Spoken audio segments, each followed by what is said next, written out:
حضرت عبداللہ ابن عباس رضی اللہ تعالی عنہما، کتاب کا نام نور الابصار اور الحیات طبرانی کی کیا دو روایتیں ہیں۔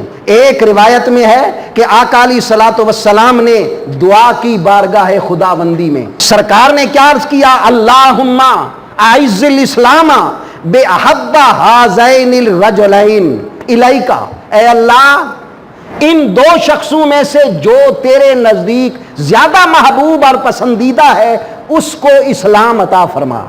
کون کون تھے؟ بے عمر ابن الخطاب اور بے ابی جہل ابن ہشام، یا تو حضرت عمر بن خطاب کے ذریعے یا ابو جہل بن ہشام کے ذریعے۔ یہ حضرت عمر رضی اللہ تعالی عنہ ابو جہل کے کیا لگتے تھے؟ آپ کی والدہ، دو روایتیں ہیں، ایک روایت کے مطابق آپ کی والدہ ابو جہل کی چچا زاد بہن تھی، اور دوسری روایت ہے کہ آپ کی والدہ ابو جہل کی بہن تھی سگی، گویا آپ ابو جہل کے بھانجے ہیں، اور حضرت محمد کریم صلی اللہ علیہ وسلم کے جانثاروں اور جیالوں میں سے حضرت عمر بن خطاب ہے، اور مخالفین میں ابو جہل ہے۔ اور حضرت عمر بن خطاب کے ایمان کا واقعہ ذرا سنیں اور اپنے گلدستہ ایمان کو تازہ کریں۔ اب اس حدیث پاک میں سرکار نے اللہ کی بارگاہ میں کیا عرض کیا؟ مولا ان دو بندوں میں سے جو بندہ تجھے زیادہ محبوب ہے اس کو ایمان سے مشرف فرما۔ یہ ایک روایت ہے۔ دوسری روایت کیا ہے؟ دوسری روایت وہ یہ اللہم اعز الاسلام بے عمر بن الخطاب خاصتاً، یا اللہ خاص کر حضرت عمر بن خطاب کو ایمان سے مشرف فرما۔ گویا پہلی روایت میں میرے مصطفیٰ نے سب سے پہلا نام کس کا لیا؟ عمر بن خطاب کا۔ گویا رب نے میرے حبیب کو یہ بتا دیا ہے، پیارے حبیب اگر ایمان سے مشرف ہوگا تو عمر بن خطاب ہوگا، اس لیے پہلا نام ہی مصطفیٰ نے حضرت عمر بن خطاب کا۔ حضرت عمر بن خطاب ایمان کیسے لائے؟ حضرت عبد الرحمن صفوری وہ بیان کرتے ہیں، سرکار کے جو دشمن قریشی تھے، ایک ان کی میٹنگ ہوئی اور وہ اکٹھے ہوئے، ان کا اجتماع ہوا۔ انہوں نے کہا کون ہے جو محمد کریم صلی اللہ علیہ وسلم کا سر تن سے جدا کرے گا؟ لیکن شاعر نے کیا کہا؟ مدعی لاکھ برا چاہے تو کیا ہوتا ہے، وہی ہوتا ہے جو منظور خدا ہوتا ہے۔ اب وہ تو سوچ رہے ہیں سر لانے کا، لیکن رب کائنات بھی یہ فرما رہا ہے ارے جو سر لینے جائے گا سر دے کے آئے گا۔ حضرت عمر اٹھے، انہوں نے کہا کہ میں محمد کو قتل کر کے آؤں گا۔ سب نے کہا بالکل ٹھیک ہے، یہ انتخاب بڑا اچھا ہے۔ حضرت عمر اٹھے، ہاتھ میں تلوار لی، اور تلوار بھی بے نیام ہے، لے کے جا رہے ہیں، غصے سے چہرہ سرخ ہے۔ راستہ میں سعد بن ابی وقاص زہری ملے، کہنے لگے کہ عمر کہاں کا ارادہ ہے؟ کہنے لگے کہ میں محمد کو قتل کرنا چاہتا ہوں، نہ رہے بانس نہ بجے بانسری۔ انہوں نے کہا کہ یہ بتائیں اگر آپ محمد کو قتل کریں گے تو اس سے زیادہ عجیب بات آپ کو بتا دوں۔ حضرت عمر نے کہا حضرت سعد بن ابی وقاص زہری کو کہ تو جو یہ بات کر رہا ہے اس سے پتہ چلتا ہے کہ تو بھی اپنے دین سے پھر چکا ہے اور محمد کریم کا دین قبول کر چکا ہے۔ کہنے لگا میرے دین کی بات میں کرنا، میں آپ کو کہتا ہوں کہ تیرا بہنوئی اور تیری بہن بھی ایمان لا چکے ہیں۔ حضرت عمر ادھر جانے کی بجائے اپنی بہنوئی کے گھر گئے، سنا کہ چپ کے کچھ باتیں ہو رہی ہیں، دروازہ کھٹکھٹایا اور حضرت خباب ان کو سورہ طٰہٰ کی تلاوت پڑھا رہے تھے۔ جب انہوں نے سنا حضرت عمر آ گئے ہیں، وہ چھپ گئے اور وہ بھی خاموش ہو گئے۔ اندر آئے، کیا کر رہے تھے؟ بس ویسے باتیں کر رہے تھے۔ نہیں، میں نے سنا ہے کہ تم ایمان لا چکے ہو۔ آپ کا بہنوئی اٹھے، کہنے لگے ارے عمر تیرے دین میں حقیقت کون سی ہے؟ ہمارا سچا رب تو اللہ ہے اور سچا نبی محمد کریم ہے۔ آپ نے بہنوئی کو ایک تھپڑ رسید کیا، آپ کی بہن چھڑانے کے لیے آئی، بہن کو ایک دھکا دیا اور ان کو زخم ہوا اور ان کا منہ خون سے تر بتر ہو گیا۔ حضرت عمر کی بہن جواب دیتی ہیں عمر اگر تو کفر میں سخت ہے میں بھی اسی ماں باپ کی بیٹی ہوں، میں اسلام میں سخت ہوں، ارے تمہارے دین میں حقیقت کیا ہے، حق کیا ہے؟ حق تو ہے ہمارے دین میں۔ پھر کہنے لگے حضرت عمر کیا پڑھ رہے تھے؟ کہنے لگے ہم قرآن پڑھ رہے تھے۔ ذرا قرآن دکھاؤ۔ آپ کی بہن کہنے لگی تم ناپاک ہو، تم نجس ہو، یہ وہ کتاب ہے کہ لا یمسہ الا المطہرون، اس کو تو پاک ہاتھ لگاتے ہیں، تم تو ہاتھ نہیں لگا سکتے، اٹھو غسل کرو، کپڑے پہنو پھر دوں گی۔ غسل کیا، کپڑے پہنے، سورۃ طٰہٰ پڑھی، اور جب یہاں پہنچے انی انا اللہ، اس بات پر پہنچے، حضرت عمر نے کہا مجھے ذرا محمد کریم کے پاس لے چلو۔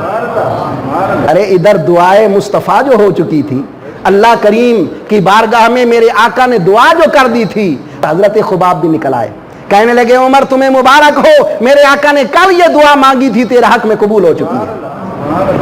اب حضرت خباب حضرت عمر کو لے کر گئے، کہاں لے کر گئے؟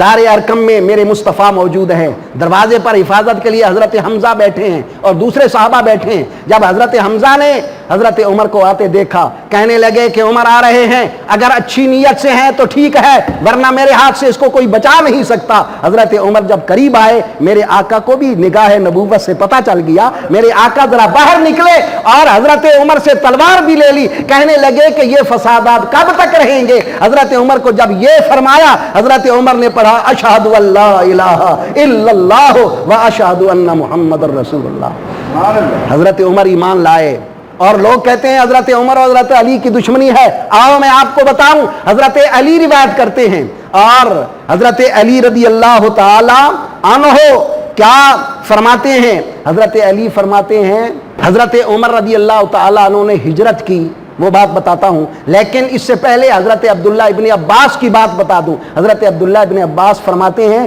کہ جب حضرت عمر ایمان لائے تو نبی کریم کے پاس اللہ نے جبرائیل امین کو بھیجا۔ جبرائیل امین میرے آقا کو آ کر سلام بھی کہتے ہیں، عرض کرتے ہیں یا رسول اللہ، تمام آسمان والے حضرت عمر کے ایمان لانے کی مبارک دے رہے ہیں۔ اور حضرت عبداللہ ابن عباس فرماتے ہیں کہ جب حضرت عمر ایمان لائے تو سرکار کے پاس بیٹھنے والے جتنے صحابہ تھے سب نے اتنی زور سے نعرہ تکبیر بلند کیا کہ پورے مکہ نے سنا۔ حضرت عمر رضی اللہ تعالیٰ عنہ کے متعلق حضرت علی کے ریمارکس کیا ہیں؟ حضرت علی نے کیا بتایا کہ پیارے عمر کون ہیں؟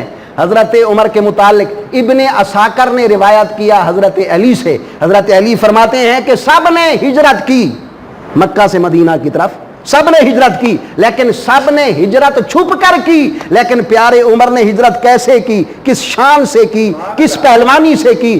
ہتھیار لگائے، ہتھیار سجائے، کعبہ کے پاس آئے، طواف میں آ کر 2 نفل پڑھے، نفل پڑھنے کے بعد ایک کافروں کی جماعت بیٹھی تھی، ان کے پاس خود چلے گئے، ارے کافرو سنو میری بات، میں ہجرت کر کے جانے والا ہوں، آج آئے میرے ساتھ وہ نابرد آزما ہو جس نے اپنے بال بچوں کو یتیم بنانا ہے اور اپنی موت کو دعوت دینی ہے، آؤ میرے ساتھ۔ تو سب پر سناٹا چھا گیا، حضرت عمر نے اس شان سے ہجرت کی۔ یہ کون کہتے ہیں؟ حضرت علی۔ لوگ کہتے ہیں حضرت علی اور حضرت عمر میں دشمنی تھی، ارے نادانو ذرا پڑھ کے تو دیکھو، جتنی محبت علی و عمر میں تھی اتنی محبت کی مثال تم کہیں دکھا نہیں سکتے۔ حضرت عمر رضی اللہ تعالی عنہ کے متعلق میرے آقا علیہ الصلوۃ والسلام کے دیگر فرامین سنیے اور گلدستہ ایمان کو تازہ کیجئے۔ حضرت محمد کریم صلی اللہ علیہ وسلم نے فرمایا کہ ان اللہ جعل الحق علی لسان عمر و قلبہ، کہ اللہ نے حضرت عمر کے دل اور زبان پر حق کو جاری کر دیا ہے۔ یہ کس کی، کس کتاب کی حدیث ہے؟ ترمذی شریف کی حدیث پاک۔ اور ذرا آئیے ابو داؤد شریف کی حدیث پاک بھی سنیے، حضرت ابو ذر روایت کرتے ہیں، فرماتے ہیں کہ ان اللہ وضع الحق علی لسان عمر یقول بہ، کہ اللہ نے حضرت عمر کی زبان پر حق رکھ دیا ہے جس کے ذریعے وہ بولتے ہیں۔ اور حدیث پاک سنیے، میرے آقا علیہ الصلوۃ والسلام نے فرمایا کہ اے میرے غلاموں سنو، لو کان بعدی نبی لکان عمر، اگر میرے بعد کوئی نبی آنا ہوتا حضرت عمر نبی بن کر آتے۔ تو دیکھیں حضرت عمر کی فضیلت آقا علیہ الصلوۃ والسلام کس درجے کی بیان کر رہے ہیں کہ اگر میرے بعد کوئی نبی آنا ہوتا حضرت عمر نبی بن کے آتے، میں تو خاتم النبیین ہوں، میرے بعد کوئی نبی نہیں آئے گا۔ ابن عساکر نے حضرت عبداللہ ابن عباس رضی اللہ تعالی عنہما سے روایت کیا ہے، ترمذی میں ہے، سیدہ عائشہ صدیقہ رضی اللہ تعالی عنہا سے روایت ہے کہ سرکار علیہ الصلوۃ والسلام نے فرمایا کیا انی